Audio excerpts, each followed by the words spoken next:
Hi everybody. It's a rainy, gross day in New Jersey, so I figured today was a good day to make some comfort food. So today I'm making a potato leek soup. Very easy, very delicious, and not so funny, my version. Yeah, that's all for Lulu, sadly. But if you want to see how to make it, just watch. To start, you need 1 cup of chopped celery, like so. Then you need 1 cup of diced onion, just like that. Next, you need leeks. You want to make sure you cut these in half, trim off the base and the top, and then soak them in some water because these really love to hold on to some sand. So you want to make sure that you get all the sand out of it before you throw it into the soup. Just like that. And you need 2½ cups. So into the sauce pot it goes, with about a tablespoon of olive oil and a teaspoon of thyme. You can use fresh, you can use dry, either or. So now you want to saute this until the onions are translucent. Okay. While you're waiting for the leeks and onions and celery to saute, you're going to need about 3 cups of diced potatoes. You can use russet, gold, red, whatever you prefer, whatever you have in the house. I'm using russet today, so make sure you wash it well, peel it, and cut them into about 1-inch cubes. Just like that. Alright, so once everything is nice and tender and translucent, you're going to want to add your potatoes. Throw them right in. Okay, just like that.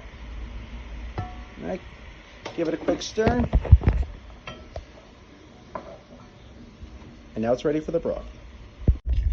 So you want to use 6 cups in total. I'm using chicken broth today. If you want to make this vegetarian, you could very easily use vegetable broth. It works really well with either way. I like the chicken. Just adds a little bit more flavor. And that's it. So now we're going to bring this to a boil and then reduce the heat and then let it simmer until the potatoes are tender. Okay. While it's simmering, we're adjusting the seasoning. I add a little salt. I'm going to add about a ½ teaspoon of some more thyme and about ½ teaspoon of pepper. Yeah, maybe like a 1/4 teaspoon. All right. Now we're just going to wait for those potatoes to cook.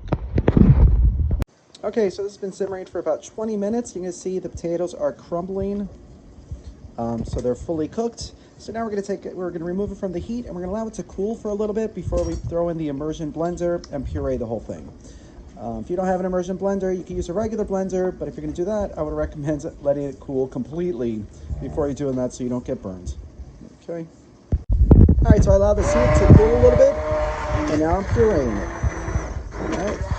You want to make sure you get all those chunks and make it nice, smooth, and creamy. All right, once you have it all nice and pureed, look how nice and creamy it is. And it's ready for its final ingredient.